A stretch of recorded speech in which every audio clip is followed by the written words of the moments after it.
More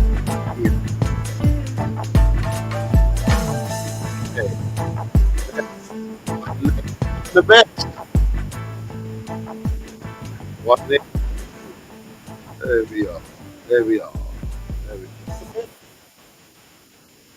Greetings to you all. Greetings to you all. Greetings to you all. This is the motivator here. This is where. Or let me turn this down. Other. Oh, let me get that feedback out the way. There you are. This is the motivator show. This is where we translate our words into action, and where success is ours for the taking. Be assured that is true. There's nothing I could say that is more truer than that. We define our futures, yeah? We define the outcome. The Motivator Show. With enough of the talking. Now it's time for action. I welcome you all and thank you for being up on this wonderful, cool morning here in London town. I know what it feels like. Hey, it is beautiful weather. It's November weather. Okay, let's get the show on the way. We've got a lot to share with you this morning, and it will be powerful, clear messages to you.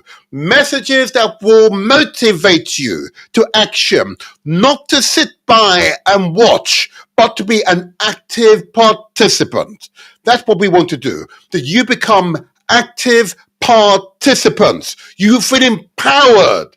You are no longer down. You're no longer downtrodden. You're no longer suppressed. You are strong. You are vibrant. You are aspirational. You are striving towards your goals.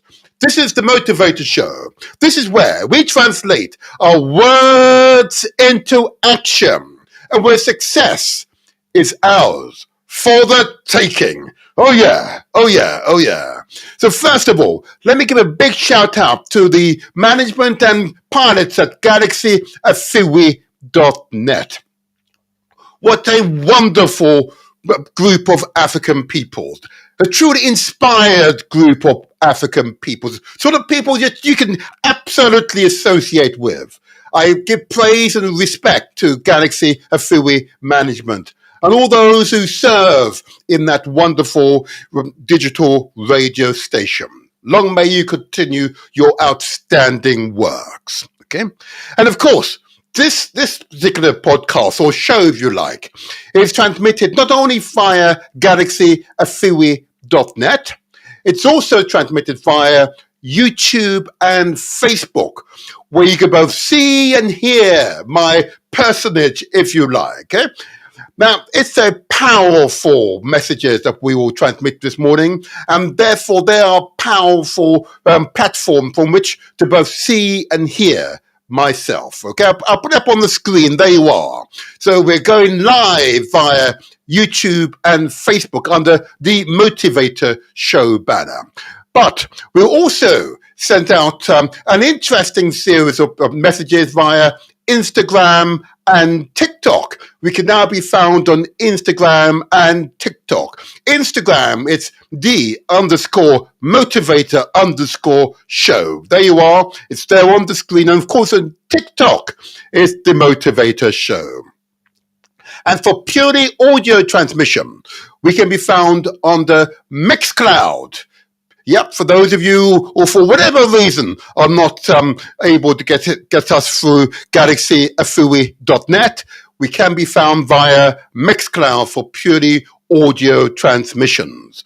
And we'll be on other platforms in the coming weeks and months. This show continues to evolve because we are aspirational. We're striving to be the best in the world. Don't you worry. And we will get there. Let me say again, and we will get there. We will definitely get there. Okay? So, but this show will be quite lively. There's much to share with you this morning. And if you want to interact with the studio at any time, via YouTube and Facebook. You can communicate with us live via the chat facility. Let me just put up on my screen. There we go. So I'm going to say good morning to you all. There you are. Good morning, everyone. Everyone, there you go. I'm typing in manually live on air. There you are. Good morning, live on air. There you go. Uh, there you go. So come on. You can communicate with the studio anytime via the chat facility on YouTube or Facebook. I'll see the messages. I may even read out your messages. I welcome messages of greetings. Don't you worry. I welcome messages of greetings. Okay. Now then, there was an interesting experiences I've had this week, or this strong, if you like. But of course, last weekend's show was truly inspirational. And I think you'd all agree with me that last week's show was a further testament to what is possible if we are just a little more adventurous, okay? Come to Namibia. What an outstanding show that was. Eh? I want to give a big shout out to Kalanji there, a diasporian African who settled in Namibia and was able to provide first-hand account of what life is like in that wonderful country of Namibia. Yeah, I'm definitely going to visit Namibia. It clearly is a place of opportunity. So children, I say particularly to the children, to the youngsters out there, get your skills, get your education, get your skills and invest in Namibia. My gosh. And if those of you of the more mature age who might even reconsider and relocating to Namibia, of course, what Brother Kalanji was able to recite last week, it's an opportunity to not only visit, but visit in a way that allows you to see the entire country. And I was honored that he pointed out that he's got an agency there to allow people to visit Namibia, okay? And of course, that is that wonderful Loomis Cultural Tours, okay? It's on the screen now. I recommend LoomisCulturalTours.com. Loomis, Lumis, Cultural, Cural Tours, Tours.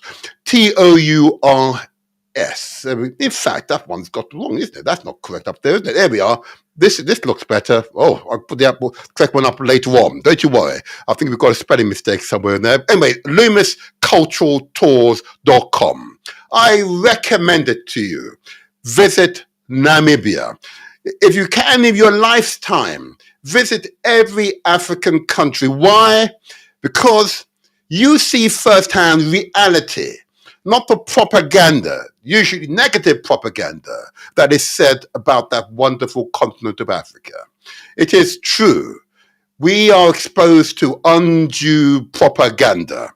And that propaganda is to keep you away from the cradle of mankind. Yeah? The continent with the highest concentration of natural materials, oil, gold, yeah, uranium, all the basic ingredients of 21st century is there, and the 22nd century is in Africa. And Namibia is an excellent example of the richness that is Africa. So I recommend it to you. I commend it to you. Give it thought. Just take your first steps, gradual steps, and have a look for yourself. Defy the propaganda that we're all exposed to. I recommend it to you. Now, what I'm also going to go on to say, and as now I've dealt with Namibia, because Namibia is clearly one we're going to return to again and again and again. It's one of those countries that has great prospects, just like Nigeria. I might add. Just like Nigeria, who we are definitely going to return to. Ghana, a wonderful place, a wonderful place. Gambia, another wonderful place, I'm aware. Ethiopia, wonderful place. Zimbabwe, a wonderful place. Yeah? Kenya, Uganda, absolutely wonderful places. Sudan, you recall that show we did, wonderful places. We need to visit and make our own assessment, plan for the future. Remember, if you want to go fast, you do it by yourself. If you want to go far, we do it together. We do it together. And that's the purpose of these shows, these podcasts, if you like, to inspire, to inform, to inspire, to motivate you to action. Sitting down in a safe place is a guarantee for early death. We must expand and seek out those opportunities that befall us. Oh yeah, oh yeah, oh yeah. But in order to do that, I'm going to say to you, it's critical that you take care of your health. So I'm now going to go into that most popular of features of my regular broadcast is, of course, the lifestyle messages. And I'm heartened by the many, many responses I had to last Strong's show. Okay. Yes, it was a different format, I know. But I hope we were able to share a little more information than usual at last Strong's show. Okay. I'm heartened that many of you have heard the messages and are responding. I know we are very stubborn people. Oh my gosh, we are stubborn. But actually, when self-interest is at play, actually, when it's the very future of the next generation at play, our levels of concern and action rises in response, and we become highly motivated. We want to prepare the world for our children, grandchildren, and our children's children. Yeah, we want to do so. But that means that we've got to live a healthier life and teach those habits to our children, grandchildren, yeah, to our nieces, our nephews, to our cousins, yeah. Then we will do so. But even just ensure that we live a healthy life, and therefore we are the exemplar. There are tens of thousands of you responding to the call. And I'm heartened to be a part of that carry-on cry that we want to live a long, healthy life. And therefore, these lifestyle messages have a particular poignancy, a particular significance. I understand. Because there have been those members of the community who have died, who have passed, who have demised, yeah? Only because they hadn't heard the message or felt able to respond to our messages. I hope through these podcasts and other podcasts which you will become aware that these lifestyle messages become a permanent feature in all of our gatherings, not just here on the Motivator Show, but on the other shows that you'll see across the internet that are hosted by members of our community, okay? And of course, in our places of worship, yeah, our faith communities, the leaders will recognize. If you wish to have the congregation followers who stay with you for a whole lifetime, you pay attention to their health, how they're maintaining their health. That's what I would urge you to do. Yeah? This is not a matter of self-interest. It's a matter of a collective interest and understanding the collective need. Praise be, praise be. Let me go right into the lifestyle message. I'm going to just bring up this screen, if I may. Bring up this screen. Let's bring it into the stream now. Bring up my screen into the stream this way. Here we go. Oh, right. Okay, it doesn't want to come into the screen. There we go. It will work in a moment, I'm sure. I'm going to go back here and bring it up on my screen once more. Lifestyle messages. And there you are. I believe it should work this time. And there you go. Right. Okay. You see it there. Lifestyle messages. Why is it this important? Why is it important that I continue to give out these lifestyle messages? Because many of you be aware that I'm an elected official. So therefore, I can't avoid it. I see the official figures. As it pertains to people of African heritage, and I say African heritage deliberately, those of us of African heritage who might reside here in Europe or indeed the Caribbean, the Americas, or indeed Africa, of course, or other places in the world, you will recognize your heritage. Okay? But also recognize we have particular cuisines. Those cuisines, of course, cuisines that we've had for many generations. But in our case, much of our cuisines were designed at a time in which we needed excess energy just to survive. So ours is a cuisine, a survival cuisine. What we now need is a cuisine for growth. Mm-hmm.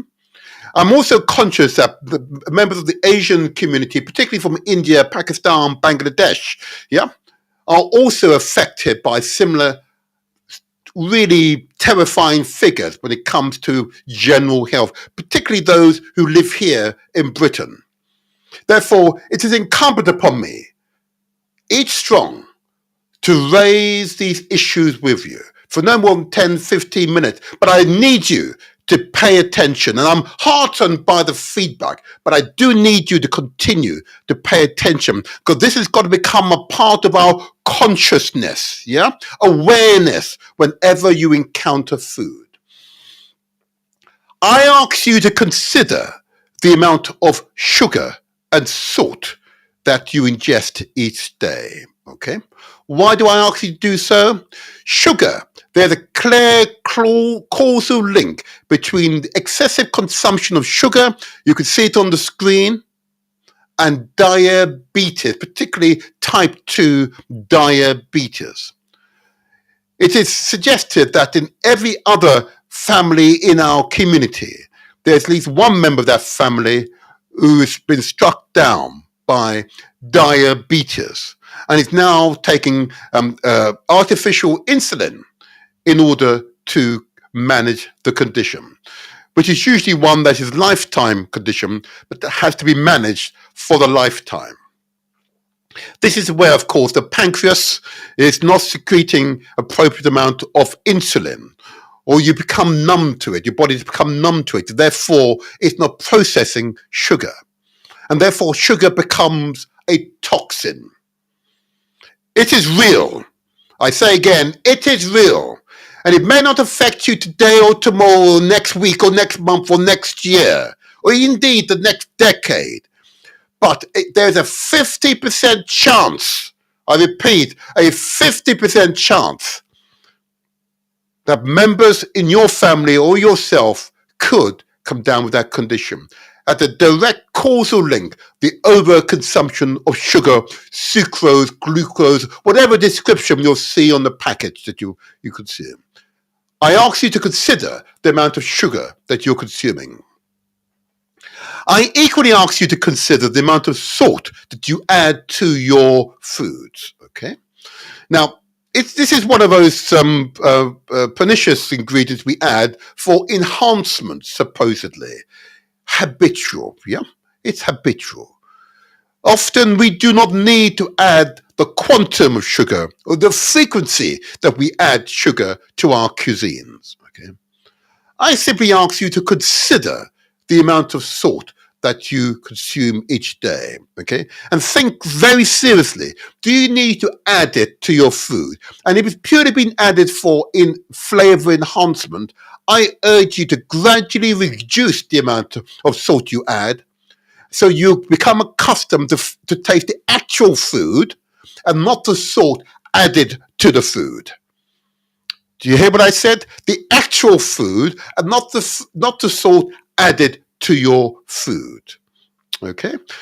It is an interesting one. I no longer purchase salt from the grocery store as I no longer purchase extra packets of sugar from the grocery store. Okay? And it took a while be assured it takes time to adjust because this is a lifestyle that we've learned from children. And it's really incumbent upon parents, guardians, to teach our children to eat healthier, to make healthier food choices. This is an essential part of who we are as human beings. It doesn't just simply apply to Africans, although we are particularly affected by the sugar and salt. And salt, of course, this is where hypertension becomes the biggest concern, which is a direct causal relationship between salt, the hardening of the arteries, the raising of our blood pressure because the heart is taking far more energy to pump blood through our arteries and our veins, okay? And of course, another one of these conditions that at least 1 in 3, 1 in 4 members of the community will contract. These are terrifying figures. Terrifying figures. I repeat, terrifying figures. And I urge you to hear this message. Okay? It may not happen to you immediately, or to a loved one immediately, or someone you respect immediately. But these two conditions, diabetes and high blood pressure, are so pervasive throughout our community that if this was in the wider communities, this would be a national alert. So you should view this as being a national alert. Let me put that siren up.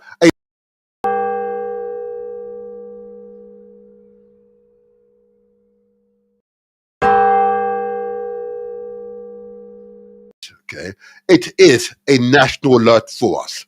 We don't need others to tell us. We know it is a national alert. But I now also ask you to consider other features in relation to sugar and salt. And as I ponder on this one, I look at other ingredients. Look at wheat, okay, and carbohydrates. Okay, the biggest challenge for us is not the consumption of carbohydrates; it's the quantum. It is the quantum, the amount that you're consuming each day. The nutritionists have been here on this podcast and recommended that we should consume no more than a fistful of food per sitting. Yep, there you are. There's my fistful. You can see my fistful. Yes, it is a challenge. Carbohydrates, in our case, primarily derived from, here we go, potatoes, the yam, and the pastas that we eat. I know in Nigeria, pasta has become pretty big. Yeah, the overconsumption of this particular ingredient. What does it lead to? Well, we store it. Yep, our bodies assume we are overeating in anticipation of a rainy day, a day in which you will not be able to go out and hunt for food. A day in which food is simply not available. We store it in our bodies. And of course, the effect, many of you, and I will tell you in a moment what the likely effect is, okay? I will share with you in a moment. But I want you to consider the quantum, not the consumption, it's the quantum, the amount that you consume each day. And it's for that reason I highlight it here on the screen. But of course, the other big one, and I've got in front of you raw meat as a perfect example. If you see the white streaks in meat, that's simply fat. I repeat, it's fat. Our bodies are simply going to store the fat. Yeah, it's going to store it. That's what it's going to do. It's assuming you're building yourself up for that rainy day, that day in which you will not have food, yeah, where it will not be accessible to you.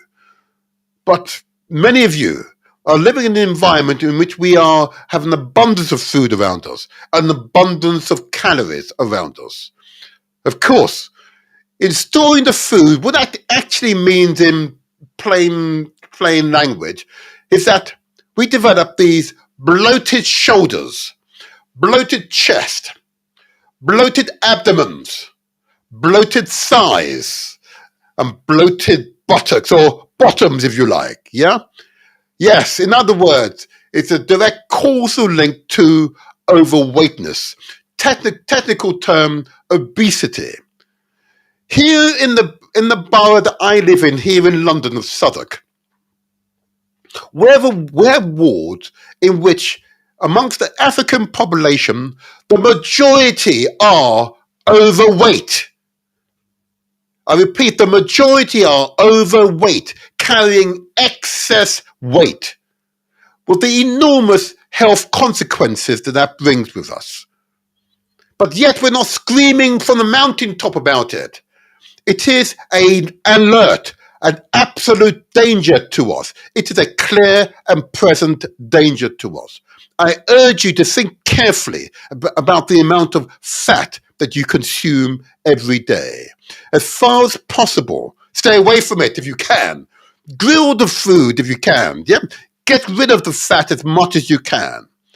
But I know it does pervade our cuisine, and dairy products are but really that's another form of cow's fat. But these raw meats, you see the white streaks, I deliberately put it on screen before it's cooked for you to see it now. And that is what you cook. Okay? What is the effect? Okay. In addition to the fat being stored around your organs, yeah, it of course is in your veins, in your arteries. And those of you who are viewing this via YouTube and Facebook could see an artery, an example of the arteries. And this is where the heart attacks are coming from. Yeah? Because if the arteries become clogged, primarily with fat debris. I'm pausing there because I want you to look at it for yourselves. Yeah, this is not me saying this. This is the expert, the doctors, the professionals saying this. This is what they have to battle with because it's direct causal link between the clogging of our arteries you can see on the screen now and our general health and well-being. The levels of heart attacks in our community, again, is off the scale. Far too many members of our communities are dying from heart attacks because of clogged arteries, clogged veins. It is terrifying. It is an emergency. Again, I'm going to put up the bongs.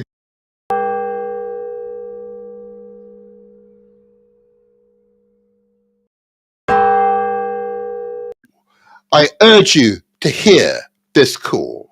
I urge you to hear this call. Share this message with your family and your friends, your network, your associates. Share this message. It applies to all human beings, not just Africans, I might add. The other ingredients that, again, pervade our community is, of course, starch. Yes, I'm going to say it to you all. Starch, primarily derived in our case from rice and some root vegetables, such as the yams. Yeah? Okay. The overconsumption of rice, because far too many people eat rice every day. Oh, for heaven's sake. Every day. Oh, my gosh. Every day. Eat the yam every day. Yeah? And you see their bodies bloated already. Yeah? What happens is, consuming the starch, we convert it into energy or store it in our bodies. Is one of those contributing factors to our overweightness. If you have a BMI of above 25, you may well be overweight. Okay? Some people slightly different, slightly lower, slightly higher, but you may well be overweight. So I mentioned the rice, but I don't often mention these other wonderful, attractive, sweet things that are offered to you, the cakes. Yeah, you see these cakes full of starch. Yeah, because they're usually based in usually wheat and other related products are in there. Wheat and sugar. In other words, flour and sugar and salt are embedded in these. You can see them on the screen. Yeah, and we pick them up when we smile because the chemicals in these ingredients are very similar to the chemicals in our brains, you know, and yeah, so our bodies secrete these chemicals, okay, in order to make us feel sad or indeed happy. Very similar chemical composition, and that's why they become addictive to us.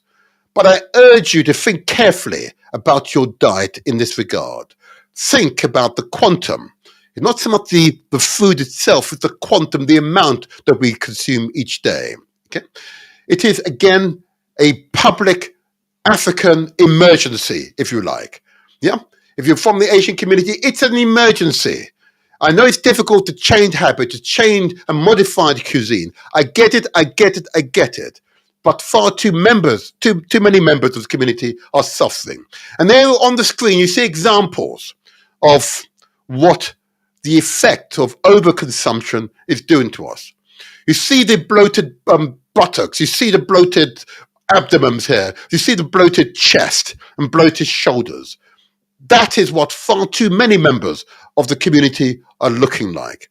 And it is, as you know, not healthy. Okay? What we want to avoid is our children developing similar habits. And I've got a focus for children because they learn from us. We are their examples. They follow the examples. We want to set good examples for them. And good examples, of course, include what's now on the screen. The nutritionists, the experts recommend that we should eat far more fruits and vegetables. You see the beautiful vegetables on the screen. You see the tomatoes, you see the beetroot, yeah? You see the celery, you see the green vegetables, yeah?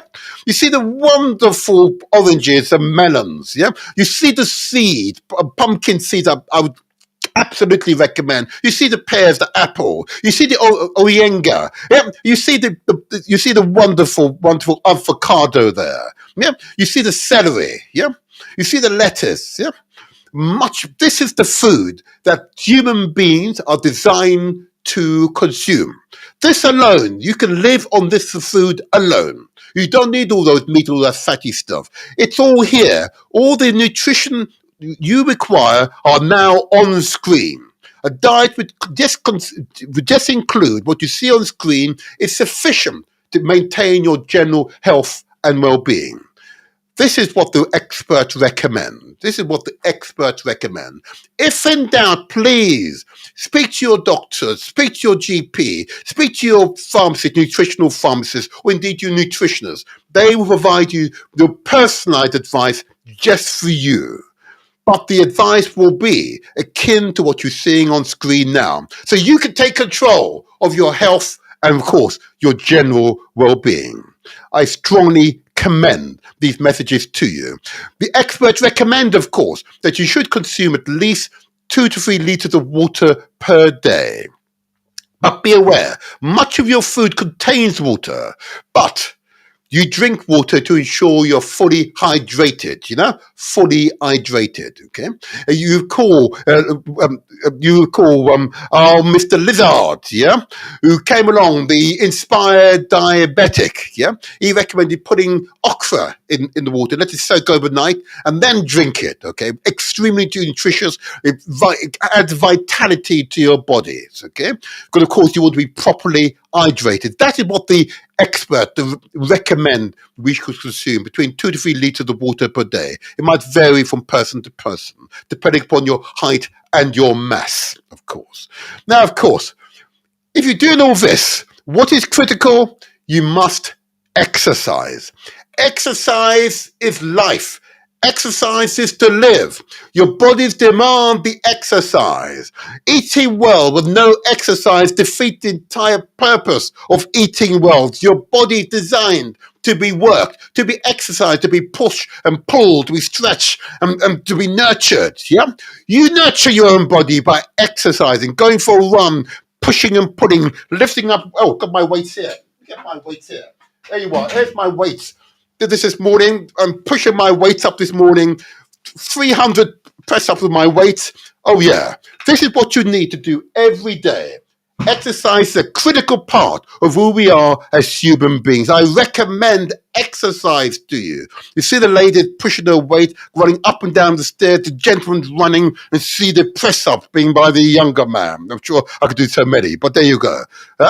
It is absolutely critical if you want to maintain good health and good feelings of well-being. Exercise is critical. And I cannot understand why so many of us do not pay attention to this. And of course, if I conclude by saying, of course, it's critical we take care of our mental and spiritual health. If in doubt with regards to your mental health, I urge you to seek out professional support. Okay, if you're a bit coy about that, speak to whoever you trust, whoever's your best friend. I'm confident that such a person will care enough about you to give you the support that you need and signpost you to the correct persons to give you the support that you absolutely deserve. I urge you to consider your mental health. And equally, of course, particularly African peoples, we are most certainly a spiritual people. I urge you to take care of your spiritual health. Speak to whoever is your spiritual advisors. I urge you to do so. I urge you to do so. Praise be to everyone. Please hear these words. Remember, translate our words into action, because success is ours for the taking. Oh, praise be, praise be. Do you know what I want to do? If I can just squeeze a few minutes in before I bring my guest into the studio. I want to play and recognize a wonderful organization who I had on here a few strongs ago by the name of Countdown, who responded to the call. A group of Africans came together, pooled their resources, and they exercised together for 3 times a week now. Can you imagine? People heard the call, translate the words into action, pool their resources, and are able to rent space so they can come together to exercise together. Because remember, if you want to go fast, do it alone. But if you want to go far, what you do? You do it together. I commend the Countdown organization. They are a wonderful group of people. They are an example of the best of us, if I may say so. And there's the details on screen. But in fact, before I give out these details, come on, Martin, let me do this one more time.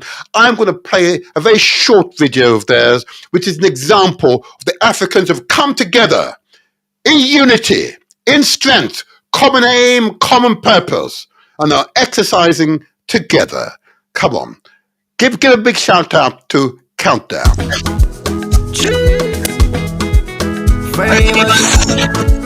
Hello, hello, hello, hello, hello, hello, hello.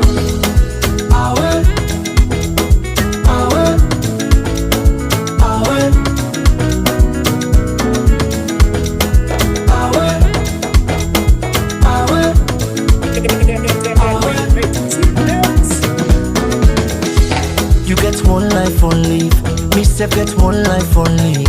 Why we no go use am gladdy and enjoy the time? Palava no dey finish, time me no dey wait nobody. Now why I dey try for always get am nice every day and night? This one way we all friend we safe, now nobody own. You wanna eat what you want, we go down you belly, now you young. And the balance where you go die left, now all the money on. So why for the greedy you say for? Now the motor car where you let buy 'em. If you see finance where you collect bill 'em. Oh. You meet up woman where you let yanam. And if you let the man na for keep 'em. Want them more. The food where you feel for eat na for eat 'em. That fine la power where you let na for buy 'em. And tie 'em more. And if you baby love you back love 'em.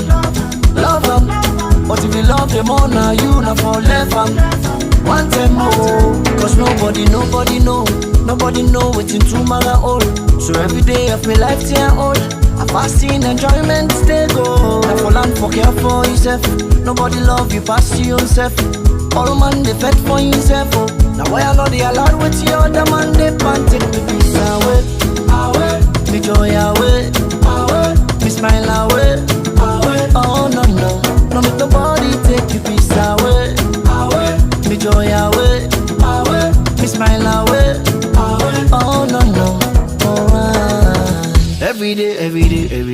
I see they hustle, they work for the pay. They like na boku on a small you cage. Land for the loose body 110. No to money, no to gently. No money make motor man and brother. As long as you get waiting, you dey eat. Land for the loose body 110. This one way we all feel we safe, now nobody own. You want to eat way too much, we go down you belly, now you young. Get the balance where you go die left, now all the money on.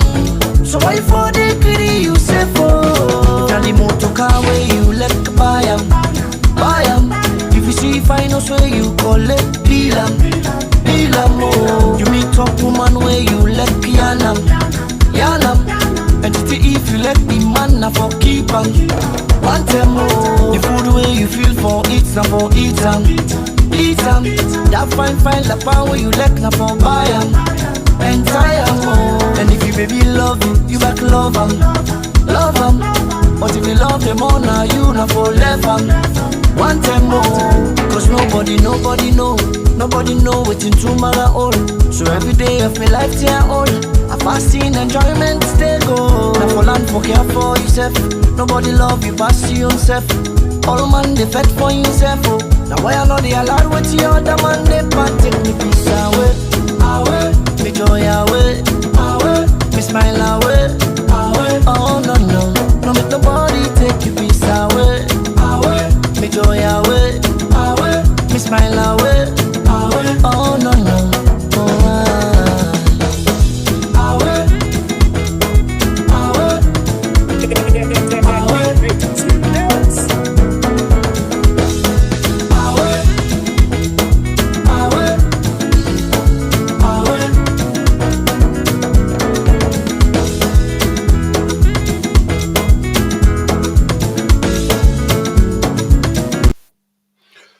Wow.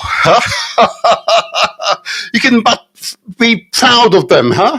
You can but be proud of them. They heard the call, the carrion call, and now they're taking matters in their own hands, okay? Notice, the majority of them were overweight, but they're 3 times a week. They meet and they exercise together. They say again, if you want to go fast, let's do it alone.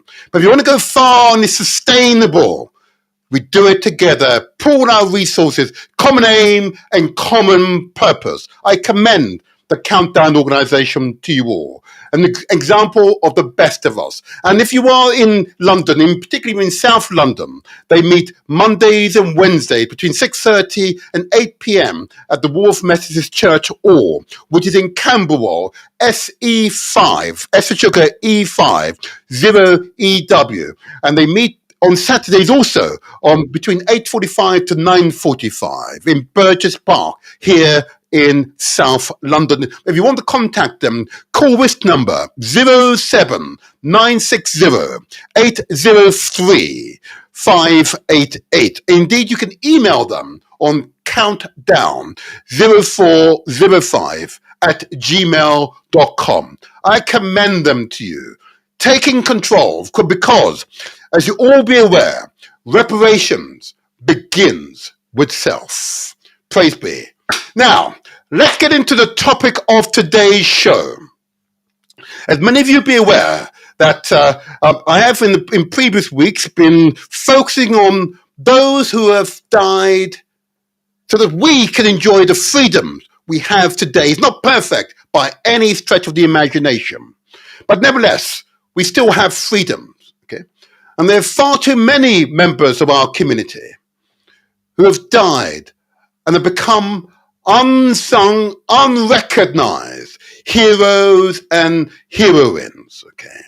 It is our duty, therefore, it is incumbent upon us to give light to their sacrifice and to appreciate their sacrifice. So this show, today's show, will focus on those who have sacrificed and focus on those people who are coordinating the effort that we recognize those who have sacrificed on our behalf.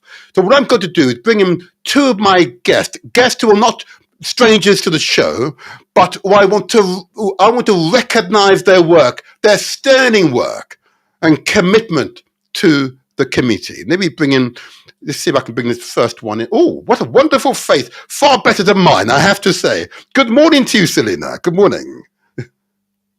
Oh, your volume. Keep talking. Mhm. Oh, we can't hear you. We can't hear you. Oh, That would be because I'm oh, on mute. it's Good coming up. morning. Good It's getting morning. higher. There you are. That's perfect. Good to see you again. Good morning, and thank you for joining us. I'm now going to bring in my second guest. This hopefully. Oh, I can see him, but he's a different angle this time. Just try this. Paul, can you hear us? Paul Chambers. Oh, you're also quiet. Uh, your volume? Yep, you are. No, we cannot hear you, Paul. Just check your mic. There you are. We can see you talking, but we can't hear you at this end. We can't hear you. What I'm going to do, if I may, I'm just going to put you both in on this format. There you go. I'm going to put Selena up there because far better face than mine. Sorry. So, Paul, let me get this right. We can't hear you at the moment. We can't hear you. Oh, he's talking. Okay, if you come out and come back in again, maybe just to check the. So whilst Paul sorted himself out, Selena. Oh, it's just you and I now. It's just you and I. And good morning to you. How are you this fine morning? And I'm feeling good this Ah, morning. Thank good. All right. Now, for some reason, our sound is not very good this morning. I'm just going to adjust my volume up and up. Can you, are you hearing myself? Are you hearing myself I very can hear well? Can you hear loud me? and clear. Yes, I can. Excellent. Okay. So just your volume, we just need to adjust. Anyway, we'll sort that out as we go along. Don't worry, we'll sort that out. All right. First of all, thank you for joining us. I've made sure you can see it. I've got the official Black Poppy Rose on screen, and I'm in fact going to alter my header here. There you go. Now it's on screen properly now. There you are. Okay. I want to recognize the fact that this work you're engaged in is so important, so important. And can I just, for the benefit of the audience who are being introduced to the Black Poppy Road Remembrance for the very first time, can you just explain for the audience why you set it up and who are the beneficiaries? I was not Mhm. happy with and disregard solutions to history being in the 80s. You know, the um where about our freedoms of today and enjoy because of those the belief that there was enough information of how that has happened has been involved in these efforts to be able to have today and the presence that we're waiting for. Um, Yeah. the bit Really sorry, Selena. Your sound is coming in and out for some reason. Can you just check your mic? It appears that you may have a suppressor on it somewhere. I think we hear you, then you become blank again. Whilst you're doing that, Paul, can you? How are you, Paul? Can you hear us? All right? Ooh, right. Okay, we're not having much luck this morning. Can you hear him, Selena? no, I can't No, you can't hear. hear. No. Okay, I'm sorry we're having this problem this morning. People. Let's see what's happening now. Then let's see what's happening.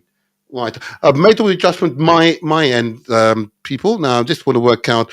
Maybe if you turn off your camera, Selena, just see if that works for you. Just turn off your camera.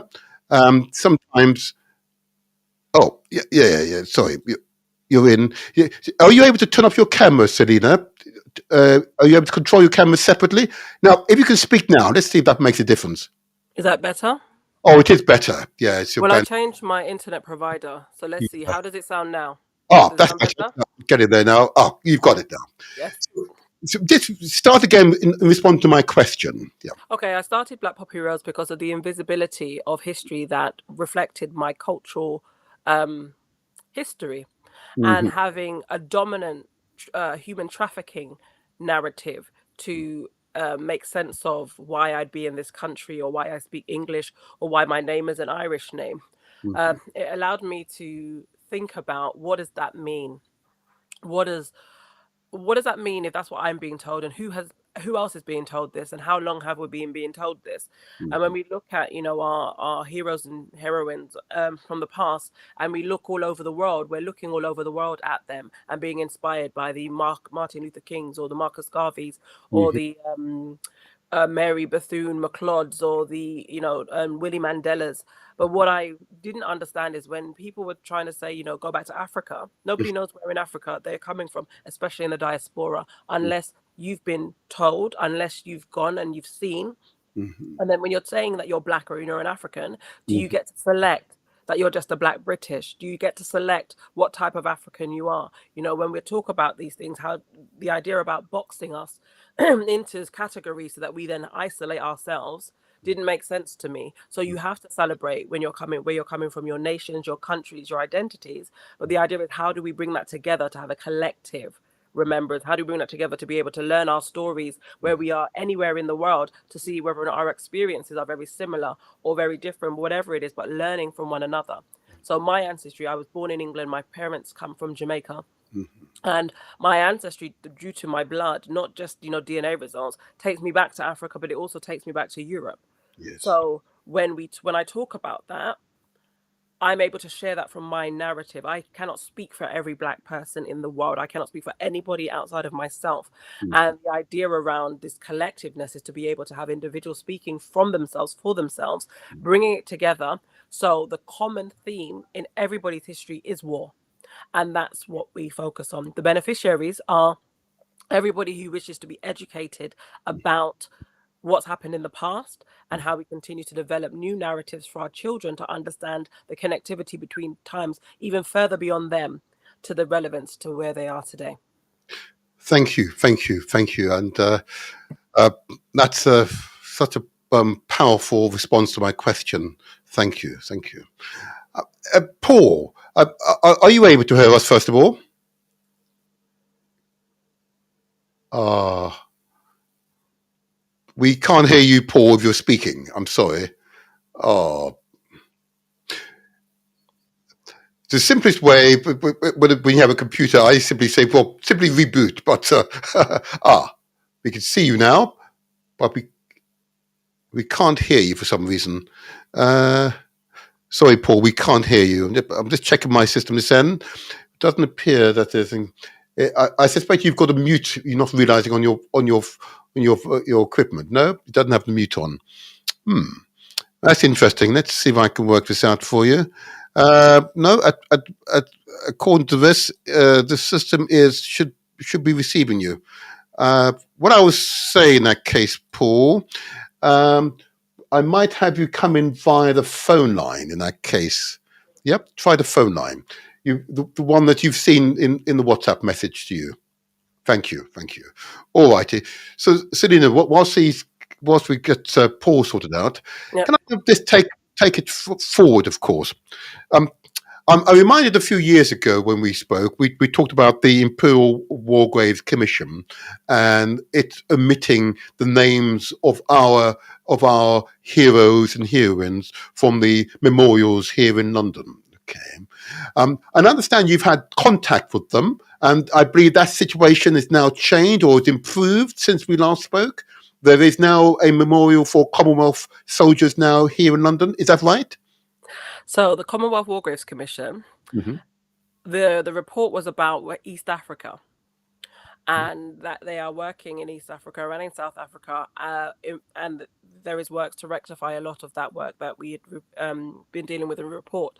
Here in England, we have many names, but because those names are European names, we are unable to identify whether they are from the black community or any other communities because of the history behind last and first names.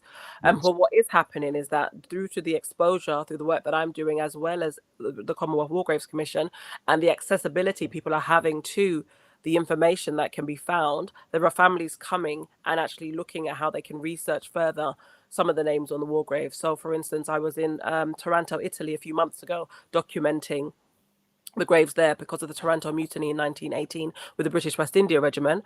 And I was able to take pictures of all the graves in there, but they had graves for the British West Indies Regiment, the West India Regiment, the Chinese Labour Corps, the Fijian Labour Corps, the Egyptian Labour Corps, the Indian Labour Corps, Carrier Corps. So that, it's a multinational visibility of those who had fallen during World War One and World War Two. But in Taranto, it's World War One. So again, the work that we are all collectively coming together to do is allowing people to be able to look at how remembrance is significant in their own lives. Because people, unless you're taught how to remember, you're not going to know how to remember. That's right. And a lot has not been done, but we are working on doing, and we do a lot to be able to create that ongoing visibility, because the moment you stop is the moment that you forget. Indeed. It's about repetition, it's about consistency. And the 13 years that Black Poppy Rose has been going has allowed for a consistent narrative to continue to be pushed in regards to how we can come together and look and explore remembrance in a unique way that we may have never thought to have before. Wonderful. Thank you so much for that response. And I'm heartened by that work. I've seen evidence of your work. I'm heartened by it. Now, I believe we might have Paul on the line. Can you hear us, Paul? I can hear you. Oh, yes. Well, at least you're coming through the line now, anyway. Keep talking, Paul. First of all, good morning to you. Good morning. I trust you are well. Maybe one of the problems is Can I just take you back to my original question I put to Selena? Your work in recognizing our past heroes and heroines. Can you just tell us about your recent visit to Belgium and its significance to us as a community? Okay, thanks. Are you hearing me? Yes. It's a bit faint, but keep talking. Don't worry, keep talking. Fantastic.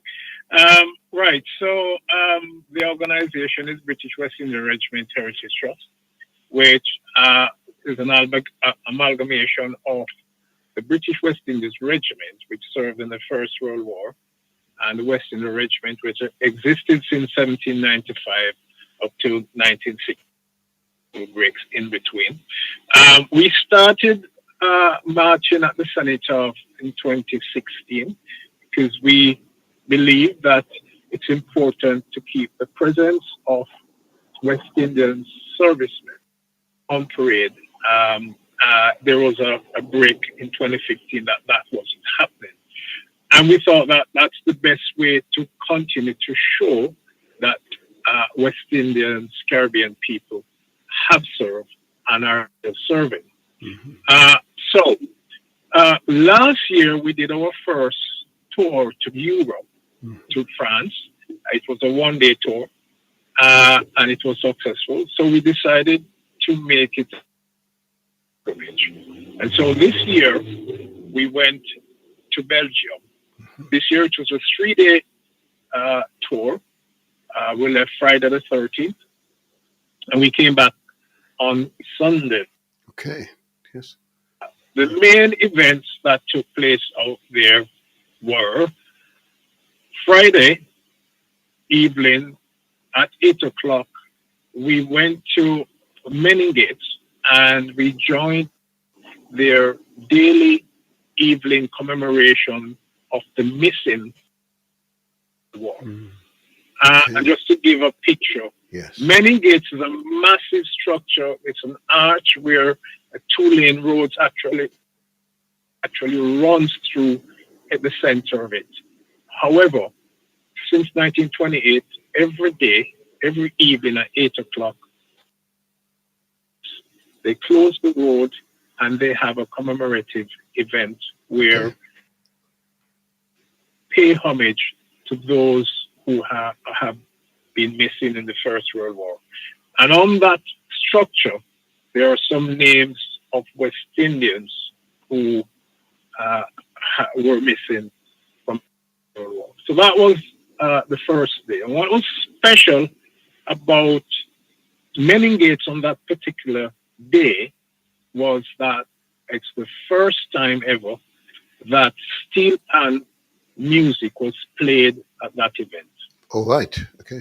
So we had 2 serving members of the British Armed Forces, one in the Army and one from the Navy, who played, I Vow to Thee, Thy Country, and Be Still Thy Soul on the steel pan. Unknown to me, but surprisingly, I was asked to read the exhortation, which I did. Mm-hmm. And then the two main events. First thing in the morning, we went, well, more than two events, main event. We went to the New Popperin Cemetery, where there are 4 West Indians buried. Mm-hmm. Who may be more well known. Herbert Morris, who was shot at dawn on the 26th of September 1917, I think. And just in front of him in the other room is Douglas Roy Manley, who died in action in Battle of the Somme.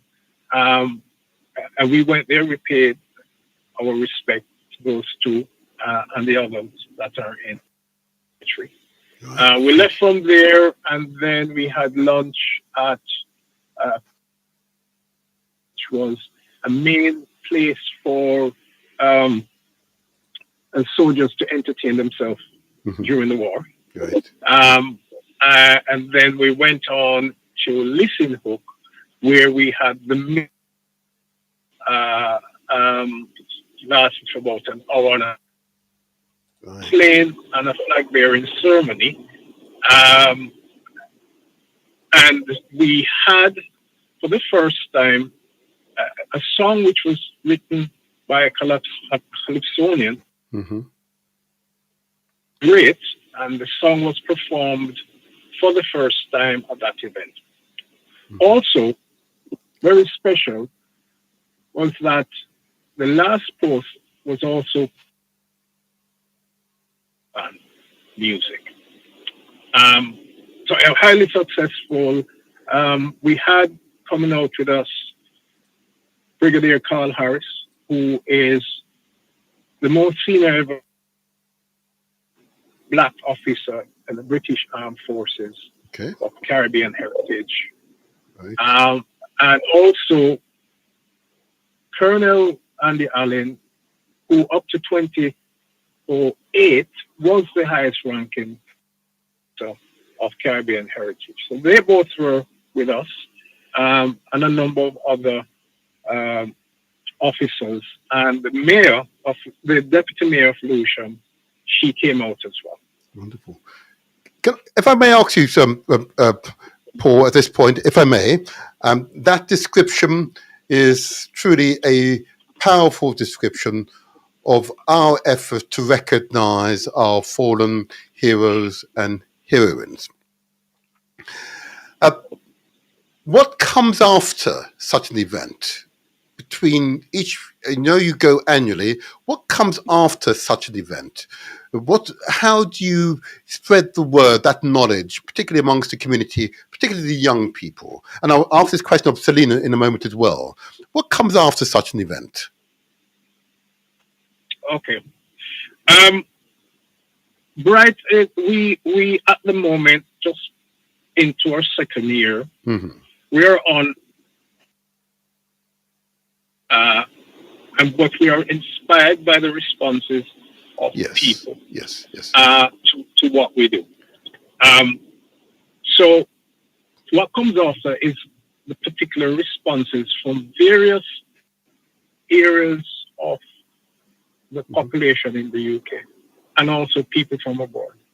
So what has happened since is that based on the news release, which we have enjoyed, the Mirror, based on over almost 2,000 responses to a posting on LinkedIn, we are now getting recognition. We have organizations that have well been established, saying to Bright, which is the name of the organization, the acronym, are saying to Bright, we want to work with you because this is important. It is long coming, but at least we are now telling our story. Good. The importance. If I may interrupt at this point, and Paul, I've given you a little while now. I want to just, if I may, return to Selena. And the same question to you. We hold and celebrate the Black Poppy Rose Remembrance campaign each year, and quite rightly too. And I proudly wear the rose on my lapel today, and I hope others will proudly wear it tomorrow on Remembrance Sunday. What comes after such an event for you in your organisation? Well, I attended the weekend. The weekend went very, very well. Oh, you And were the there. thing, I didn't I realise. worked and I laid 4 wreaths every day. We laid wreaths. Right. And the thing that the breaks in Paul's conversation is that the last post was played by a steel pan at Listenhook.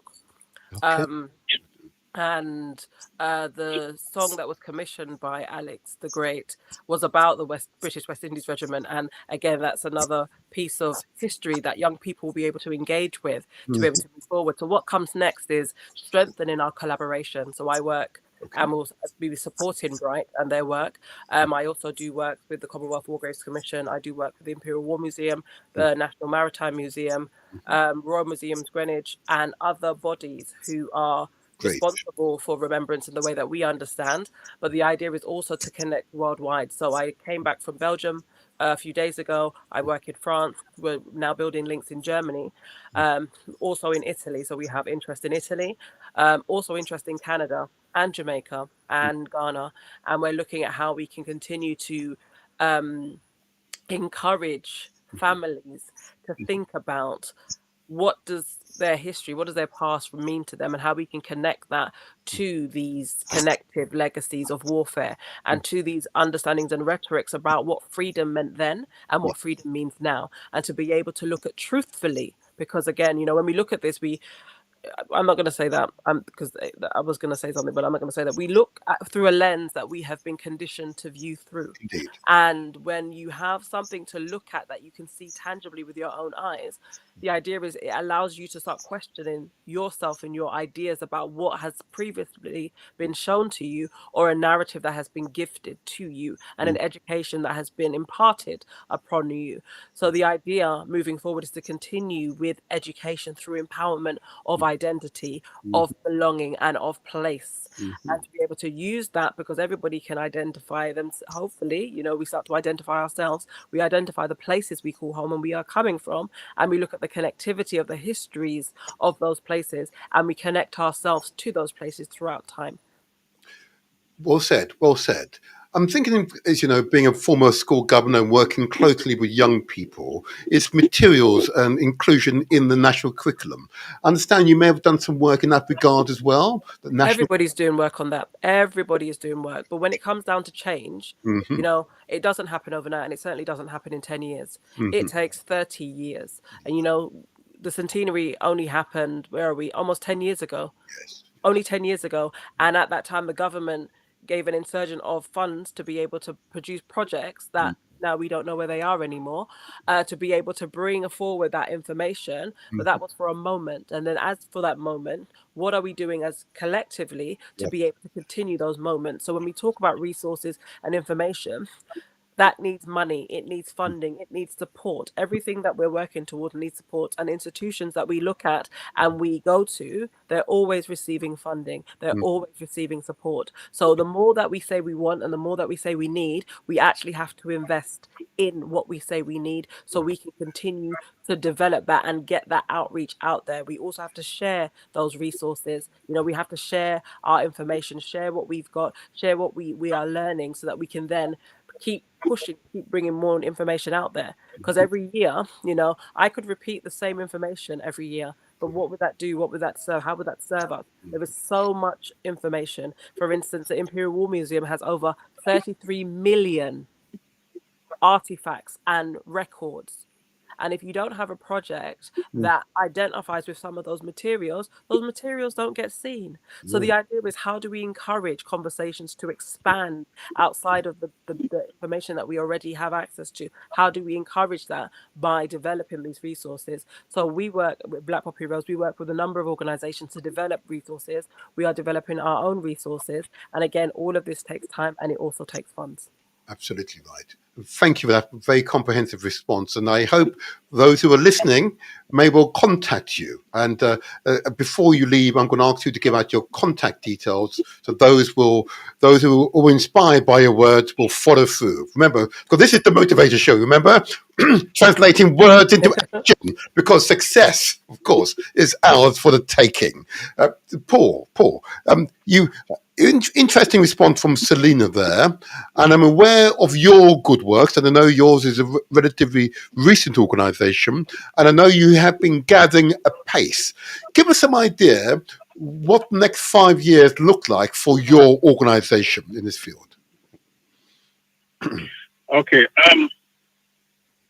We're being formalized as a community interest company in September, just before we went out to Belgium. Mm-hmm. It means that this trip on a shoestring, right? As Selena rightly says, that for us to actually develop this program, Mm-hmm. or to put forward, it takes finances, takes funds. So we are now this year looking forward to this year's event, which we have decided will be on the 5th and the 6th in Belgium again. We're going to look at getting funding. Mm-hmm.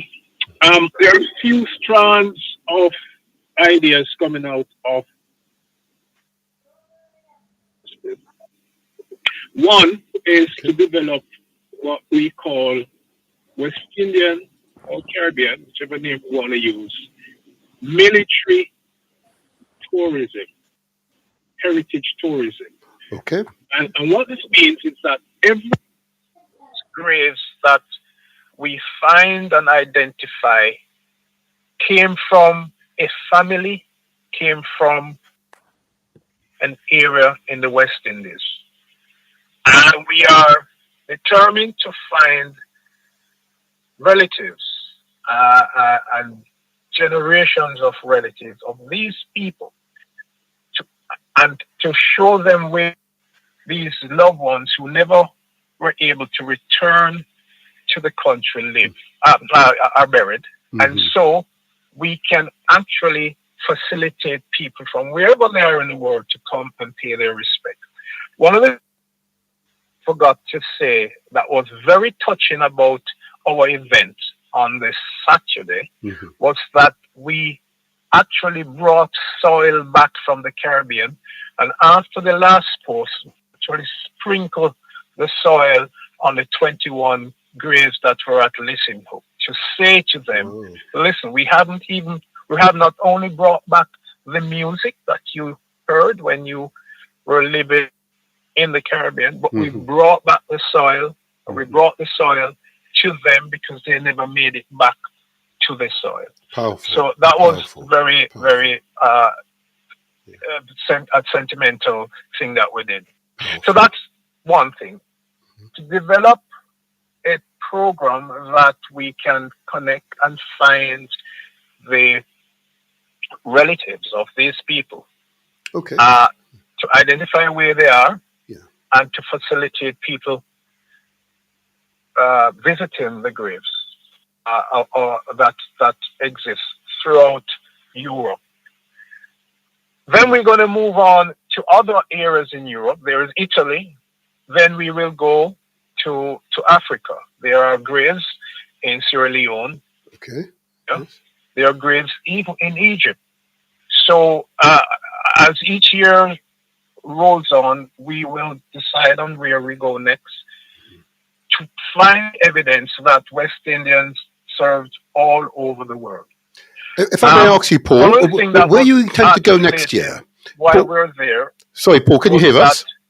When we look at you can't hear us. The graves that exist, and the more the story is being told, we realize that we have always been a people of service, and we still are, and that is that is riveted in our DNA. And so the important thing about the organization in the next 5, 10 years is that those who are now serving are going to be the future people in Bright. Yes. Not myself, Yes. but those who are now very senior soldiers in the British Armed Forces. And we have a lot of them because 10 years ago, multicultural network in the army allowed West Indians, Caribbeans to stay longer in the army because they had a support mechanism. Many of them now are very senior soldiers in the British Armed Forces. And so Bright, in the next 5, 6, 10 years, will actually be supported by those who are serving and those who have reached very senior positions in the armed forces, right, and are still involved with telling the stories. So the stories. Thank you, Paul. Not necessarily. Sorry, Paul. Can you hear me? Am I being heard all right? But those who are now serving and the contribution they're making and the achievements that they have, they're making for themselves as an example for our society and our community.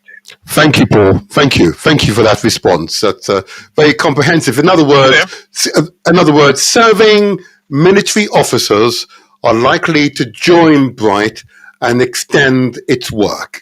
I think that's right, and that is the correct approach. And I hope the wider community will also continue to support Bright and, of course, the Black Poppy Rose Remembrance campaign. Sorry. I'm sorry. Sorry. A further question for you, if I may. A further question for Selena, if I may. As you know, you both be aware, I've got a very strong family, child-centered focus. Okay, and I'm wondering, Selena, if I may come to you first of all, how are we serving the young? How are we ensuring the young are receiving information about our contribution to recent and past wars, indeed our campaigns to rid ourselves of the enslavers? So how is your organisation contributing to raising the consciousness of our children, our young people, of our history from our perspective? Well, that's a heavy burden for our young children. So we don't burden them in that way. What we do is we educate them around society. Mm-hmm. What does that look like from their lens, and how they will become contributors to the places that they call home. By doing that, we then connect our heroes and our heroines and what they have done. So when we look at men like Norman Manley, our first Premier of Jamaica, who was here in England serving at Oxford University, we talk about his journey, his education, his contributions, his character, and how that developed into his ideologies around what he felt he could do to change a world that he felt needed changing. So we use the stories of those of our heroes and sheroes from the past to be able to give reference to our children about them too being able to be empowered to make choices that are different to the narratives that are around them. So this weekend, my daughter will be laying, and she's 6, a Black Poppy Rose wreath at the Cenotaph in Stockwell with her school, because her school had called out and asked for children to join. And she was like, Mommy, I want to lay my Black Poppy Rose, your Black Poppy Rose, and the fact that she has that's a part of her psyche and a part of her world that I'm hoping will allow her to remember in a way that isn't restrictive of who she can remember or where she can remember, because her Africanness and her West Indianness and her Britishness is not to be boxed in a way that it makes somebody comfortable to identify her as. It will allow her to understand the worlds that she comes from and the worlds that she lives in, and to decide what she wants to do to contribute to those worlds. And so that's what we do to empower our children to understand how they contribute to a society that they not only benefit from, but they actually belong in wherever they are in the world. Well said. And I can recall being a child at school and wondering why I could see no one in the books that looked like me in connection to the wars. I'm not sure how, indeed, many English, Scotch, Irish and Welsh people could believe that they won the war by themselves without people from the Commonwealth, from the Caribbean and Africa and Asia. They equally contributed to the success against the Nazis at the time. I find it fascinating, and when I asked the teacher, because I was aware that I've connections with the military and the family. I asked a question: was it only at the time? I said, was it only English people that fought in the war? What do you think the teacher responded? Yes. Wow. Huh?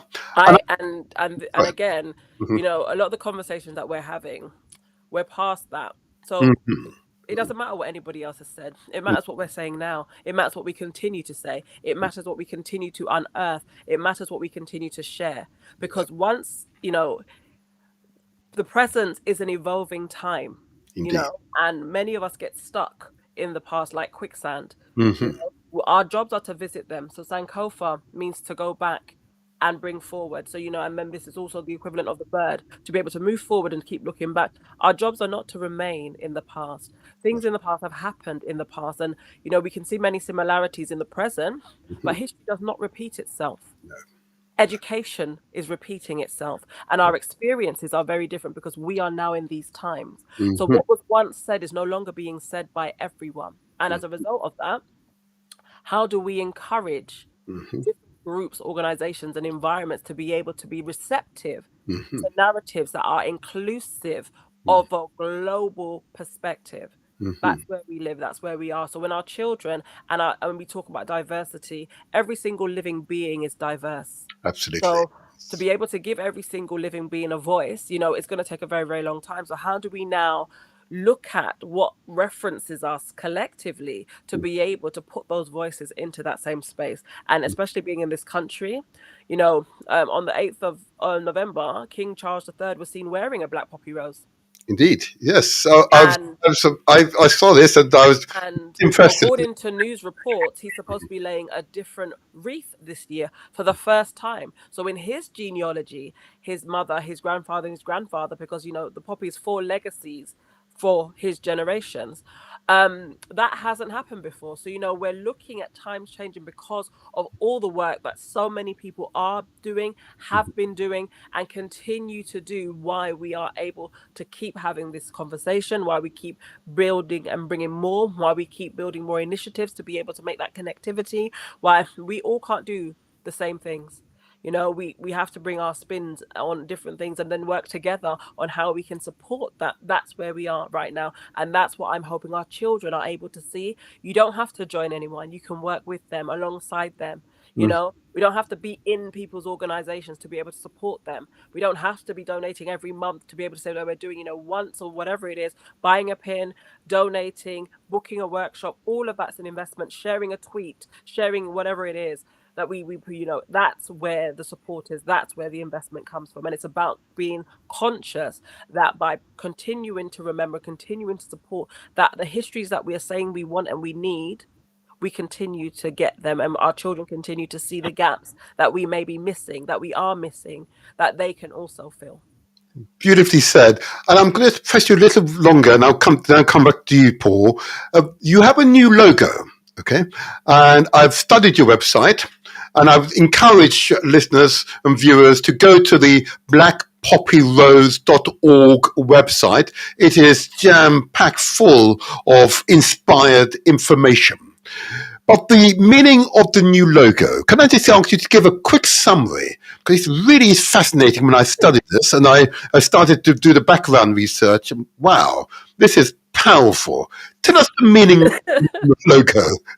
So it's funny that you say that, because the logo, I haven't taken it off in regards to it being new. We've had that logo I think for 10 years now, Okay. and I haven't taken it off because the pin that you've got up, Yeah. that was our original. Yes. So this one, the smaller one, was the original. Uh-huh. And an artist said to me, he said, no, he said, you need a proper logo. Okay. And I said to him, okay. So I gave him a rundown about what Black Poppy Rose meant from my perspective, and I allowed him to also uh, have a feel about what it also meant to him Mm-hmm. as well, because again, although I created Black Poppy Rose, Mm-hmm. the idea is that it doesn't just belong to me, it is for us. And in in a few years time, young people will Mm-hmm. create a version that they feel reflects them, and that's what we're supposed to do, allow them to be able to have that creative force. But the Black Poppy Rose, the logo, Mm-hmm.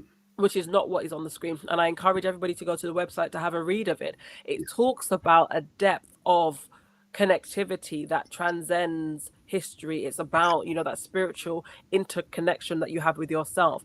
It's about numerology, because again, everything is about numbers, 9 being the highest number, 360 degrees, a full circle. It's about connectiveness. It's about allowing yourself to be able to travel through your experiences and know where you are starting from, and identify an end to start that new cycle again. It Mm-hmm. also talks about language, it talks about characters, it talks about us going back to hieroglyphics, to the connectivity behind Black culture, and the pharaohs and Kemet and Kush, and Monomopata in the south, and the empires in the west and in the east. And it talks about that global connection, and using symbolism to be able to connect our historiographies and our genealogies, to be able to identify with ourselves in a unique way, to be able to have a conversation that doesn't allow us to be burdened by the horrors of our past and of the injustices that we face at present, which then allows for an energy to be formed to fight in a different way, to be able to understand in another way, to be able to interpret and to be able to interact in a way that allows us to grow, as opposed to continuously feeding our traumas and our confusions. And beautifully said. And I see here that the wars, at least some of the wars that you're remembering, are, for example, the Maroon Wars, the American Revolution, our contribution there, the Asian Revolution, the Hausa War, the Napoleonic Wars, the War of 1812, the Anglo-Ashanti Wars, the Black Wars, the Maori Wars, the American Civil War, the Crimean War, the Apache Wars, the Boer Wars, the Italo-Ethiopian Wars, the Anglo-Zulu Wars, World War One, World War Two, Vietnam War, and many more. A powerful message. Beautifully said, Selena. Beautifully said. So the wars that we look at, so we're looking at a 300-year period to give people a sense of time. So 1655 to 1955. So we take us back to the wars of the 16th century. We also look at Queen Nzinga in Angola fighting against the Portuguese, because although you see Black Poppy Rose in English, we also have it in French and German right now. And we have it also in the past, and we will be bringing them back in Dutch, Italian, Spanish and Portuguese, to look at the expansion of Europeans throughout the world and how that's impacted us. The American wars with the Native Americans or the indigenous nations, and that's why we have indigenous nations in Black Poppy Rose, because if we're not talking about the indigenous nations, we can't get an understanding of any of the indigenous nations that we're all coming from, because countries' names are new phenomenons for history. Because before the 1800s, names of places that we call home were not called those names. England was not always known as England. France was not always known as France. And that's what we're looking at, exploring that history, so we can make sense of how things have changed and how things continue to change, and how we also can be leaders of change. Wonderful. Beautifully said. Beautifully said. And I'm reminded of that wonderful organization, and I haven't mentioned them this morning, the National Association of Black Supplementary Schools. It's a network of parents and others who support our children, I say children for my age, you know that. Our children, to understand our history from our perspective, to be taught our culture, and of course to be coached and supported in their academic development as well. So I want to give a big shout out to the National Association of Black Supplementary Schools, an outstanding organisation, an example of our collective working. The collective working is the only way forward. And I say to people, you can do it quickly by yourself, that's fine. But if you want to go far, we do it together. And I know we can be quite contentious as a people, quite challenging as a people, huh, Selena? We can be quite challenging as a people. But when we get together and we've got common aim and common purpose, we are a most formidable people to behold. Long may the National Association of Black Supplementary School continue their outstanding work. Well, in fact, let me put this one up there. I want to give a big shout out to them. So if you want to contact them, anyone at this stage, please, it's www.nabss.org.uk, or you can phone them on 07958 348 558 and speak to the inspired brother Near. Okay, I've always got to give recognition to him because he's totally committed to our children's development, wholesome, holistic development. Let me now go back to you, Paul. Hello, Paul. You're still there, are you? Yes, I am. Wonderful. Let me put this question to you, Paul, and I'm just conscious of time, so I'm just going to put this question to you. How can the wider community support Bright in your current work? How can they contact you, and what skills or resources are you seeking from the community? And I'll put this question to you as well, Selena, thereafter. Right.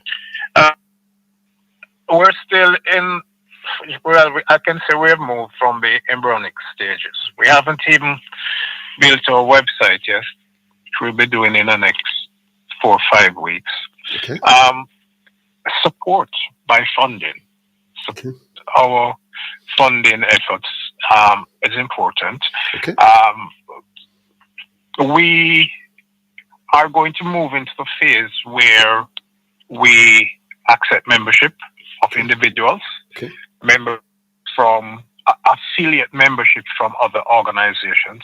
And I can say that we can see ourselves playing a role of a coalition of the interest in the heritage and military, because some organization has now indicated that they're willing to come out with us on our tours. Mm-hmm. So that's good. Mm-hmm. Or just like Black Poppy Rose Remembrance, and Selena was with you. Yes, she was. And, indeed. I mean, Bright is about doing things together. We're about collaboration. Mm-hmm. It's about telling a story. It's not our story. We don't own it, but we're from a background of storytelling. Mm-hmm. And the more of us who tell the story, the more it will be heard. Yes. And it's the same story that we will tell from different perspective to different audience. I mean, I give you an example. Yesterday, we were at the Mayor's Remembrance service. It's the first time that a Black organization like us was part of that service. A young lady who was on the choir, who had been singing at the 6 years, said how proud she was, and she was there singing because it's the first that she felt that her presence there was not alone. Mm-hmm. Mm-hmm. And so the more that we identify with different agencies in community, the more we feel that we're being supported. Yes. Because we're not doing this for ourselves. And we are actually inspired by the responses that we're getting. I just want to quickly go back to the question you asked previously to comment on about how we can inform the children. Mm-hmm. Yes. Okay. In terms of military remembrance, it must not only be about October Black History. Indeed. And about November Remembrance. Back from Belgium, I, along with two other of the serving members who came with us, have been to a school on their first careers. It's in that when the guys were standing there and one of the guys had his steel pan, all the kids actually rushed over to the guys in uniform, were asked to go to the other desk.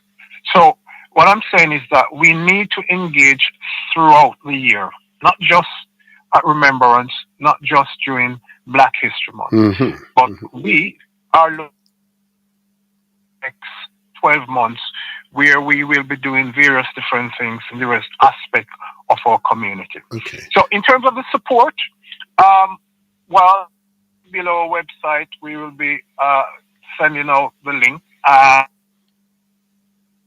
request on it. I suppose, Paul, how could a listener or viewer contact you? Is there a telephone number or email address that you could use? Yeah, so my number is 07956. Yep. You could put it on in the chat because I won't be able to do it from here. I'll put it in the chat. Yep, that's fine. Yep. Yeah, and Bright. So 07956. 100 089. 089. Yeah. Okay. So if you wish to contact Paul Chambers of Bright, outstanding, evolving veterans organization, the number to call is 07956 100 089. And I'll try and put it on the screen in a moment. Okay, so that's the way to contact them. Okay. And the email address? And yeah, give us the email address. I'll put it down on my system right away. Go ahead now. Give me your email address. Yep. B for Bravo, W for Whiskey. Yes. I for India. Yes. R for Romeo. Yes. Dot. H for Hotel. T for Tango. 1. The numeral 1. Yep. At gmail.com. Gmail.com. Okay. All right, I'll create a caption in a moment for the audience. That's fine. Thank you, Paul, for that response. And can I ask the same question of you, Selena? How can members of the audience who are either listeners or viewers make contact with Black Poppy Rose Remembrance? Well, I'd like to give a shout out to Julia Davidson, who's in Peterborough. She's feeding information into the group, which is wonderful. She's in our team. She'll be laying her wreath on Sunday. How people can engage with us is order the pins, order your wreaths, turn up to your local cenotaphs, turn up to your local memorials, and be visible and be present in the remembrance that also includes you. Wear your pins with pride, so we wear them all year round to be able to talk about a variety of different wars. So in December, we're talking about December to Remember. We're talking about the Zozo Wars, so 100 years of a war in Southern Africa, between 1779 and 1879. In January, we have a variety of wars, which includes the Maroon Wars, the Haitian Revolution, and so many more. Every month, we have wars to remember.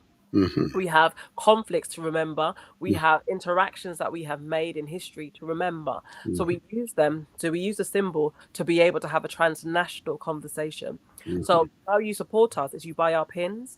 Because buying our pins means that we're able to invest in more pins, in more resources, access to literature, access to archives that people have not been able to see. Like I was given permission to go to a monument, in Hamburg, Germany, which is reflective of the African men who served in the Askari and the Schutztruppe for Germany during World War I. So we're able to get access because, again, everything needs funds for traveling, for emails, for time. You also buy your wreaths, lay them in honor of those who have served, who you choose to remember. Book our talks and our workshops and our programs to be able to come into your organizations, your schools. It doesn't matter where you are. We go to corporate, we go to universities, we go to prisons, we go to youth groups, we go to schools, we go everywhere. We show pictures to kindergarteners, because again, what is visual allows them to see, we give them sugar cane and sugar, not a lot of sugar, but we give them the interaction to the relationship with their foods. And again, the next thing we're talking about is the development and the biodevelopment of food that we're eating now, which is contributing to the detriments of our health. Indeed. So we talk about the relationship with foods and foods that were utilized in the war, such as sugar, such as limes, such as herbs, things like that. What we're looking at, meat, how we're feeding. So we look at the relationships, the crossover relationship that transcends just service in regards to soldiers and servicemen, but looking at the wider scope of being a part of this world and all its connective forces. You can contact us at info@blackpoppyrose.org. Our website is www.blackpoppyrose.org. All social medias, we are at Black Poppy Rose. And if you want to find me myself on LinkedIn, it's Selena Carty, and you'll be able to see a threshold of the work that we've been doing, the work that we've done in regards to creating video games with Activision called Call of Duty, highlights the contributions of World War II veterans all over the world and looking at the history behind those who have served. The work that we do with the Commonwealth War Graves Commission in regards to reports and in regards to visibility about the graves all over the world. Work tours with the Imperial War Museum looking at the 33 million archives that we're able to now do selected projects on to go in every year, 6 times to the year, because again, it has to be manageable, to be able to encourage people to come and access information and resources that may be useful for any of their literature, their book, or their projects. To also work with the National Maritime Museum to also look at the naval and the sea efforts of our communities who have served. We also are looking at the expansion of our young people's networks. You know, how are our young people engaging with themselves? What of history do they want to remember? Because it's no longer about we're telling you this because you need to know this. What do you want to know? That's Where right. do you want to start? So we're asking them the question, what would you like to know? You know, it's a very open-ended question, but we have to start with our children's interests. The world is changing and so is our cultures. And we have to be very mindful that by forcing them to understand a certain aspects of blackness does not exist in the time that we're living in now. So we talk about them of the historical concepts of blackness from certain communities and to be able to look at what blackness looks like to them and be able to take them into the past to follow the trail that's most competitive to them and their individual needs, and then they're able to share that amongst their peers. But again, the idea is to encourage people to learn, to be visual, to be confident, to be able to share their narratives, which takes time because we've been conditioned and we condition ourselves in such ways to do things as we want to have done them, and yet we want to, you know, get the new iPhone or the new this. Everything takes innovation, so we also have to be flexible with that, and that's what we're asking people to do with Black Poppy Rose. Thank you. Well said. Oh my gosh, we could go on for a very long time. It's such a rich. You're such a rich source of knowledge, Selena. I've got to say, both of you, Paul. I think we may have lost Paul as it happens, but looking at my phone line, but never mind. I am. Oh, you're still here. Can I just ask for you've got maybe another minute, your closing words. What will be your closing message to the audience? I think that the time has come for us to own our story and stop relying on other people to do so. Yes. I am from a different angle. Fortunately or not, I didn't grow up in this country. And so I served in Jamaica, and I was always aware that the stories are being told, people are being told, kids know about what we're doing in the military every year. So it was a natural thing for me when I start living here to say, why aren't we not? And we have now in our hands something very powerful, a mobile phone, which I'm speaking to you from. And we can share the experiences that we have in life through this medium. And so we, the media houses, to tell the stories. We should just start communicating and telling the stories. And I thank you, Paul. Thank you. The time has come for us to own our stories. Thank you. That's a powerful word song, as an inspired member of the Galaxy of Freeway Management would say. Word song. Let me go to you, Selena. Your closing minute or so, just to describe what message you want the audience to take away from yourself. So one of the songs Whitney Houston covered was I believe the children are our future. Yes. Teach them well and let them lead the way. Show them all the beauty they possess in life. Give them a sense of pride. Yes. To make it easier. You know, follow the words. We've had the music for a very long time that allows us. And what I would do is encourage us to not think about how tired we are. Okay, take the time to rest, because, you know, I've been doing this for 13 years and that's not a long time for some people who have been doing this work for 50 years, That's right. you know, That's right. and for us to be encouraging one another to keep up, you know, what we're doing and to learn how to support one another effectively.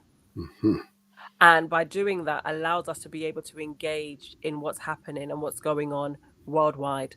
So my I believe the children are our future, so how we invest in them is how we will be able to provide and continue on a legacy that allows us to be proud of our remembrance and be proud of our efforts. Wonderful. Wow, you are beautiful and intelligent. This is what we need as a community. People like yourself who are prepared to spend the time to support not only yourself, but not only your family, but those who are not yet able to support themselves, particularly when it comes to knowledge. Knowledge is power, you see. And when you have the right knowledge, you become powerful. And increasingly, each time I interview you, Selena, you become more powerful. Oh my gosh, I tell you. I'm listening to Paul as well. He's on the same track, both have become so powerful. The knowledge of our history, our contribution to history, is a powerful aphrodisiac, if you like, to enable you to go beyond the call of duty. But I hope you both take care of yourselves, because I know you both work very long hours, okay? We want you to take care of yourself, because we want you to be around for another 100 years, he says, or more. Long may your work continue. Our doors here are always open. Paul, yes. I say thank you very much. You're doing great work as well. Okay, thank you very much. Thank you very much. Opportunity. There's no comparison to you both, but I'm going to say to you both, thank you. I'm going to let you go now. I'm going to play both your adverts, both promoting both your organizations now. And look, I'm always here in support of your effort. And if you need another platform, I'm always here offering you the platform. Thank you. You both. Blessings. Thank you. Thank you very much. Thank you. Thank you. Wow, what wonderful people, huh? Let me get this right. Here we go. You've got this right. Let me get this off here. Take care, Selena. Take care. Wow. Isn't that something, huh? Isn't that something? You've just been exposed to real Africans at work. Reparation begins with self, and they are an example of the antibodies, as it were, in the community, defending our good name, and indeed, in this case, defending our history. Okay, so I'm going to play a short clip from Paul's and the Bright organization. We bring up on screen. I'm going to play it for you. Just listen. It's about a minute. Just listen. My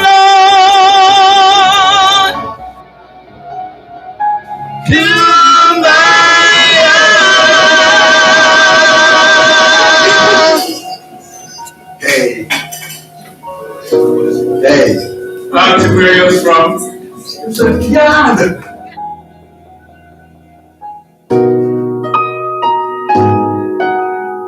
From him through me to us.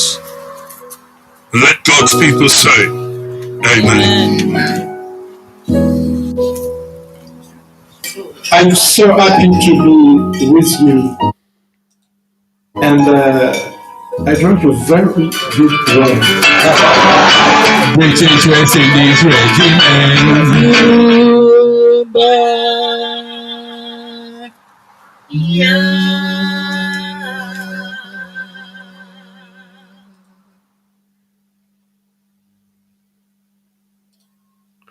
Wow, yeah, there you go. And let me also just play the clip from... Like back in the day, my grandma used to receive roses. Get this out the way, not that one.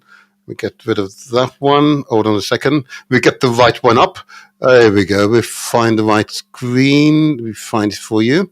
There we go. There you go. I've got it now. And let's play this one. This is going to be an interesting one, I believe. Here we go. Greetings, Selena Carter here, founder of Black Poppy Rose, encouraging you all to come out this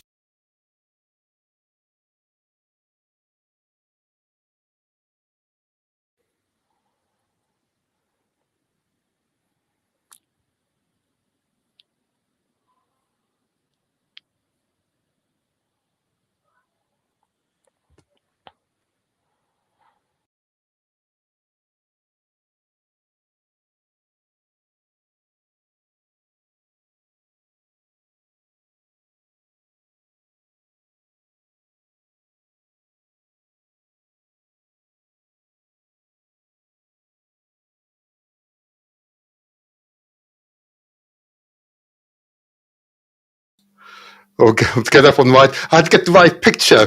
Both Selinas were looking impressively. Okay, there you are. We should support these organizations because they are an example of us reclaiming the past so we can build a better future. Okay, they're an example of our determination as African peoples, okay, black peoples, if you like, okay, to spread our wings and to be free.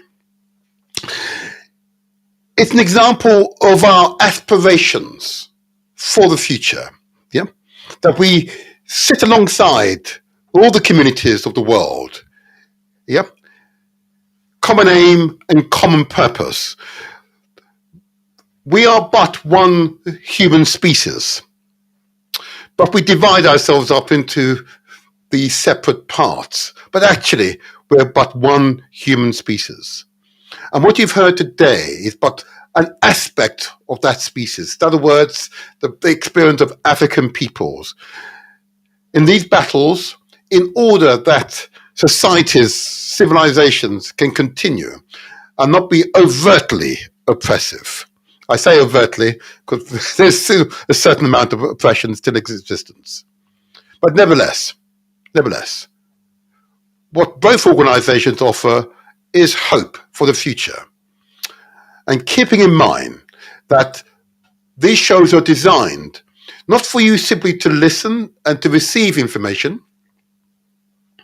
These shows are designed to inspire so that you will take the information and act upon the knowledge that you've gained. Okay, and it is sincerely hoped that you will act upon the knowledge gained. Okay, and you will contact the Bright organization. And if you wish to contact Paul of the Bright organization, Paul Chambers, the number to call it's 07956 100 089. Okay, that's the number to call him, and I will give this number out in successive weeks so that you're reminded how you may contact him. And of course, if you wish to contact Black Poppy Rose Remembrance, of course, their website address is www.blackpoppyrose.org. Okay, and I will take you to the website, and contact details, etc., are all quoted there on the website. Okay, I positively encourage you to do so. Remember, the world is what we make it. The future is what we make it, and let's make it a future that our children will be proud of. Okay? Let's make it a future that our children will be proud. I also, before I go, want to give a big shout out to those who've been in the chat. I want to give a big shout out to Julia Davison, who was mentioned by Selena. I know her contribution to this work has been outstanding. So a big shout out to Julia Davison. Oh, I noticed that the Inspired Diabetic, Lyndon Lizard, was also on.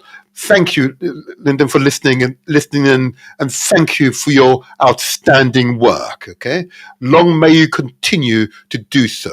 I noticed even Dwayne Reed, you recall a previous guest, the Inspired business consultant. Okay, business consultants supporting entrepreneurs into business. Yeah, we want and need more of the Dwayne Reeds of the world. You know, long may you continue your outstanding works. Okay, long may you continue so.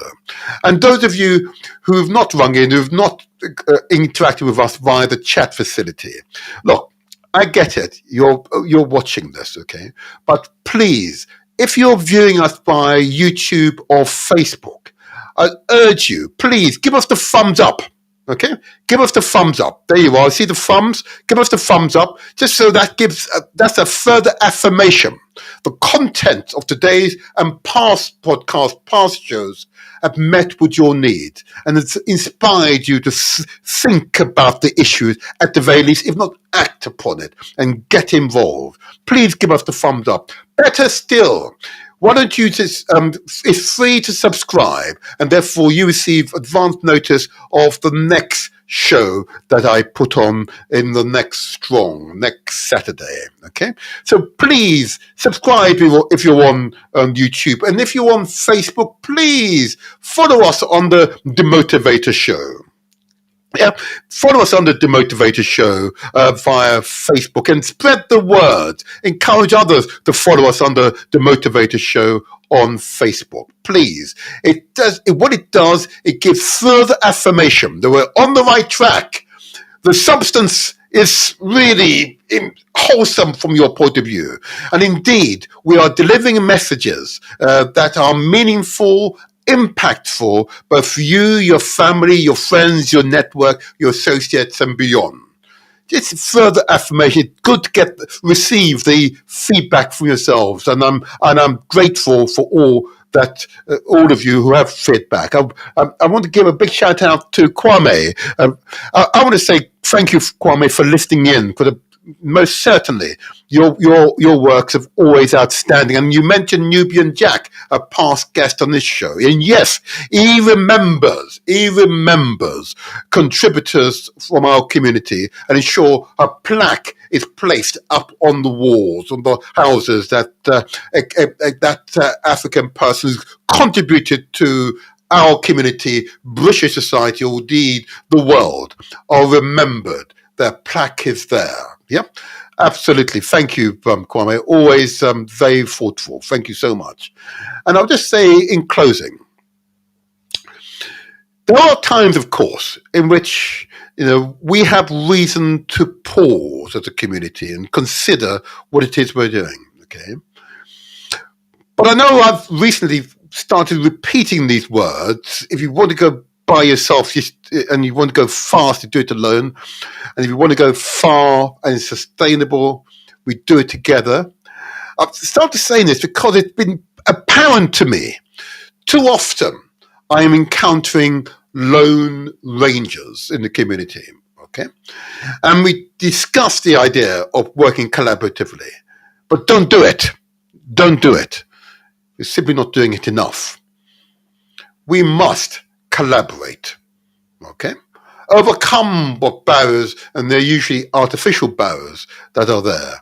We must collaborate. And you notice the two guests I had on today, I hadn't realized, we're collaborating. They're in the same field. They're collaborating. And through that collaborating, they're magnifying their influence in their chosen field. That can happen across the community. I'd like to encourage churches and mosques to collaborate on mutually beneficial projects, for example. Because that, in the churches and the mosque, we invest so much time and resources to. They have enormous ability to influence the direction of our community. I wish to encourage church leaders and those of leaders of mosque to collaborate for the common good, common aim and common purpose. I wish greater collaboration to take place. And through that collaboration, we can magnify our impact on our own community. Praise be. Praise be. So what I'm going to do now, I'm going to lead out with my entry video, but this will be the exit video. And those of you on galaxyafriwi.net, I understand that it's Sister Sonre who will be speaking this week, and I commend her to you. So I'll disconnect now from the Galaxy Afriwi network, but I'll now start my exit video. There you go.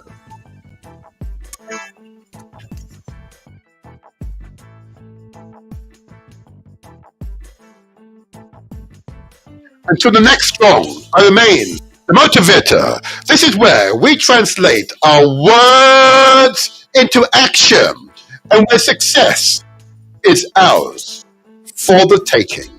Until the next song, I remain the motivator.